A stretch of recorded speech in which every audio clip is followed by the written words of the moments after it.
इंदौर से कर्नल वर्मा जी, स्वागत है आपका। सरसों और हल्दी मतलब बारीक करें या दरदरी रहने दें बिल्कुल, जो सर में लगाने के लिए जो गंजे लोग है ना, एक सवाल तो ये है।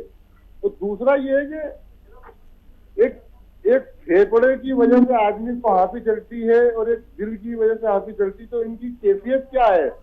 आप ये मशीन का दौर तो आज है, लेकिन आपको बहुत जमाने से मतलब इस सदियों से इसकी अंदाजे लगा सकते हैं। और तीसरा सवाल जो है वो आप सुने जरा। हेलो। कौन बच्ची? हेलो,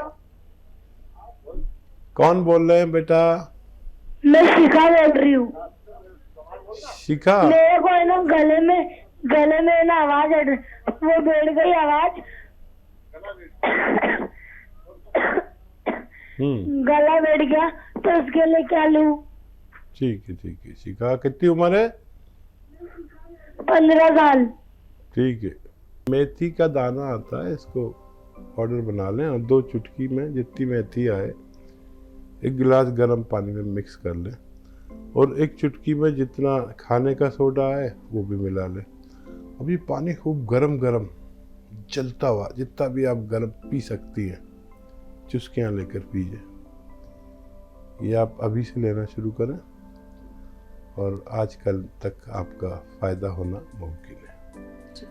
कर्नल हकीम साहब, गंजेपन के लिए सरसों हल्दी बारीक करें या जर्दी ठीक रहेगी? हाँ, थोड़ा मतलब इतना मोटा ना हो कि वो अपने असरात ही ना दे सके, तो इसीलिए मैं खल कहता हूँ, क्योंकि खल काफ़ी बारीक होती है। वो तो मोटी भी रह जाए सरसों की तो फिर भी काम करेगी।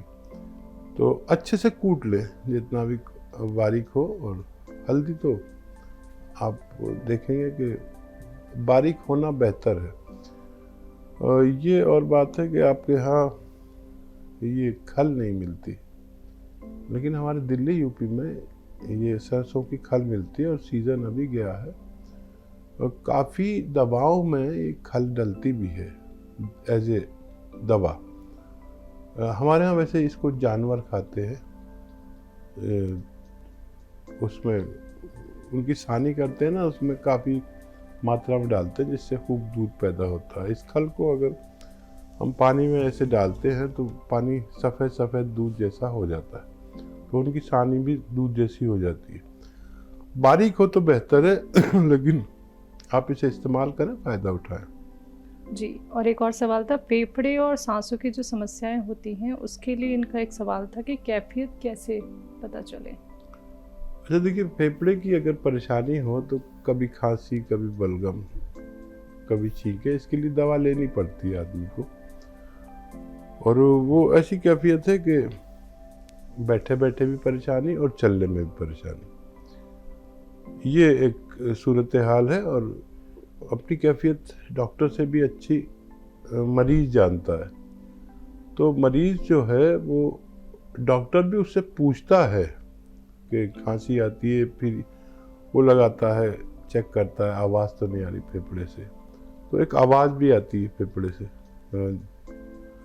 और एक जो दिल के हार्ट ब्लॉकेज का मरीज़ जो हो, वो उसकी सांस जब भी फूलती जब वो चलता है या मेहनत करता है, और फेफड़े की वाले की आवाज़ जो सांस है वो बैठे बैठे भी वही परेशान करती है जो चलने में करती है। बस ये फ़र्क है, यही पहचान है। जी, मंगलदास जी, स्वागत है आपका।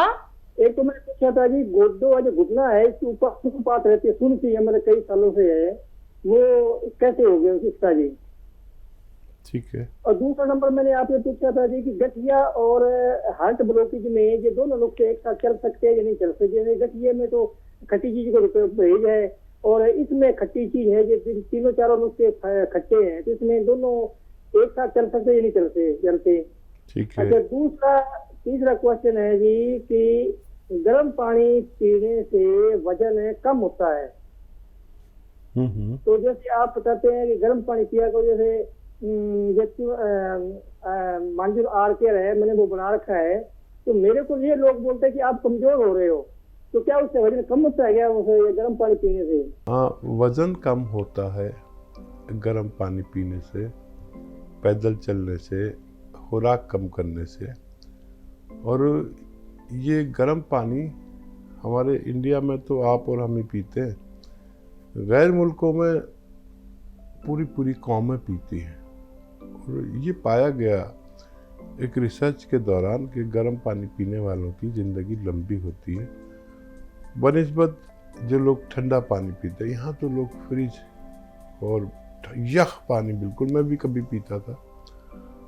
और जवानी जब तक रहे तो कुछ हमसे गलतियाँ हो जाए तो शायद कोई बात नहीं, इस उम्र में बहुत फूक फूक के कदम रखना पड़ता है, तो वज़न कम हो सकता है गर्म पानी से।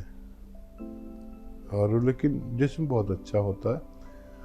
अगर उम्र 40-50 साल है तो उसके बाद वज़न कम होना अच्छा है।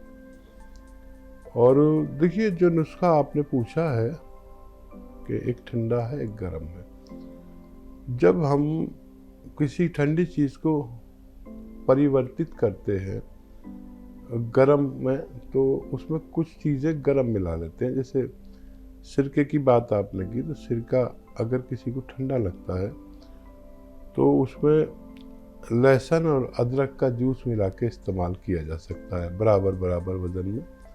और नींबू भी इसमें डाल सकते हैं। नींबू और सिरका ठंडा होता है और अदरक और लहसुन गर्म होता है। जब ये मिश्रण बनता है तो ये ना ठंडा रहता है ना गर्म रहता है, ये मुतदिल रहता है, यानी ना गर्म ना ठंडा। तो इसे इस्तेमाल करेंगे तो हार्ट ब्लॉकेज और दूसरे इमराज जो भी मैं बताता हूँ उसमें फ़ायदा करता है। और ये गौनसिया ले, आपके सूजन है, सुन है, और जब हमारे किसी हिस्से में खून कम जाता है या मुश्किल से जाता है तो या तो वो जिस्म का हिस्सा खिंचने लगता है या सुनसा होने लगता है या दर्द होने लगता है या जलन होने लगती है। जैसे बचपन में ऐसे हाथ पकड़ लेते थे किसी का ज़ोर से, आज भी अगर मैं अपना हाथ पकड़ लूँ तो फिर यहाँ खून जाना बनता है, ये बड़ी मुश्किल से खुलता है। फिर इसके बाद या तो इसमें चींटियाँ सी होने लगेंगी, सुन होने लगेगा, दर्द होने लगेगा। यही कैफियत हमारे कमर में नसें दबने से, हमारे जहाँ पर आपको प्रॉब्लम है उससे हो रही है। जिस दिन वो नर्व अपनी जगह से ऐसे स्टैंड करेगी, आप अच्छे होना मुमकिन है। जी राम सिंह जी, स्वागत है आपका। मेरे पेट में बहुत जलन होती है, किडनियों में जलन होती है जाके, और मैं उठूँ ना मेरे को एकदम चक्कर आता है। यदि मैं लेटा पड़ा हूँ ना तकिए पे सिर रख के उठूँ तो चक्कर आता है बहुत ज्यादा, और एक कब्जी रहती है इसमें। हम ये बताना कि मैं ये अपना बेल का मुरब्बा, शुगर बीपी है, खा सकते हैं कि नहीं धो के? और एक क्वेश्चन हो रहा है कि ये गोंद कतीरा होता है, ये क्या हम खा सकते हैं और कितनी मिकदार में खा सकते हैं, कैसे खा सकते हैं? ये चक्कर आपको आते हैं, ये सर्वाइकल, यहाँ नसें दब जाती गर्दन के पीछे, और इसके लिए एक्सरसाइज करनी होगी 10-12 दिन लगातार। वो एक्सरसाइज क्या है? ये ऐसे, और देखिए ऐसे मैं जो कर रहा हूँ चटर पटर हो रही है मेरी गर्दन, और देखिए ये यहाँ तक आ जाता है और ये ठोड़ी यहाँ तक। ये 3-3 मिनट अगर एक्सरसाइज करें पूरे दिन में 10 या 12 दिन तक, तो ये चक्कर आने बंद हो सकते हैं। ये सर्वाइकल की वजह से है। लेटने बैठने की बहुत एहतियात है, किसी फिजियोथेरेपिस्ट से भी आप इसके लिए मिल सकते हैं। अच्छा, पेट में और पैरों में जलन दो अलग अलग चीज़ें हैं। पैरों में जलन है वो गौनसिया आप खा रहे हैं, उससे अच्छी होगी, थोड़ा वक्त लगेगा, वज़न नहीं उठाएं।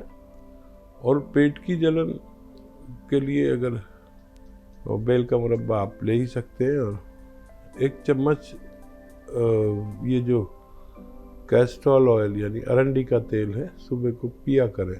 फीका होता है, भारी होता है, थोड़ा मोटा होता है। और उसके बाद गर्म पानी या चाय पी लें, खूब गरम गरम। ऐसा दिन में 2 बार कर सकते हैं, तो पेट की जलन को कुछ ही देर में आराम हो जाता है। काफ़ी दिन तक ये लेते रहे और वो सारे नुस्खे लेते रहे। थोड़ा आपका सब्र का इम्तहान ज़्यादा है भगवान की तरफ से, ये लगातार ले और फ़ायदा उठाए। अनीता जी, स्वागत है आपका। एक तो मेरे को ये पूछना था कि गोंद में जामुन का अगर किडनी का पेशेंट ले सकता है क्या? ठीक है। क्योंकि वो डायबिटीज के लिए मेरे इंसुलिन लगती है,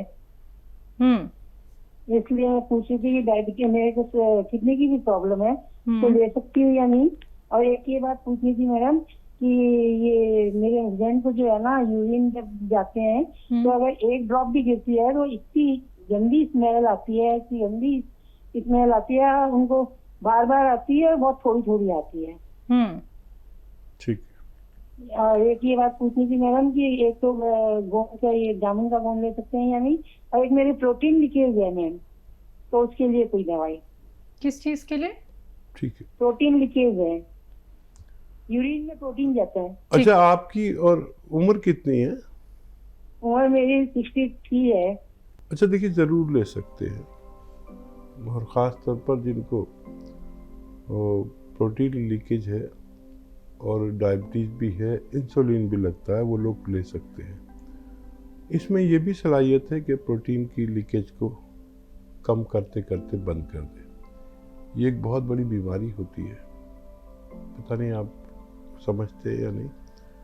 और जब भी लें गोंद तो इसको बस एक चुटकी लें, रोज़ाना लें। पहले एक चुटकी लेना शुरू करें 24 घंटे में, आपको उससे कुछ फ़ायदा लगे तो फिर 2 बार भी ले सकते हैं, लेकिन पहले हफ्ते या 10 दिन एक ही चुटकी लें। इससे डायबिटीज़ भी कंट्रोल होती है, प्रोटीन भी कंट्रोल होती है, और इन्फेक्शन और वो बदबू भी कम हो सकती है। आप अपने हस्बैंड को भी दे सकते हैं, लेकिन हस्बैंड के लिए अलग से एक नुस्खा है कि और नमक ज़ैतून और एक चुटकी, देखिए ये चुटकी है असली वाला, पानी में मिलाएं, और एक चुटकी इसमें मिलाएं खाने का सोडा 1 गिलास पानी में, या 2 गिलास पानी हो, पानी ज़्यादा उन्हें पीना चाहिए। अब अलसी को आप जानते होंगे, अलसी को हल्का सा भून कर पाउडर बना लें, 1 चम्मच अलसी खाएं आपके हस्बैंड, और ये जो नमक ज़ैतून 1 चुटकी और खाने का सोडा 1 चुटकी 1 या 2 गिलास पानी मिलाकर ये पी लिया करें पूरे दिन में 1 बार, उनको भी फ़ायदा मुमकिन है।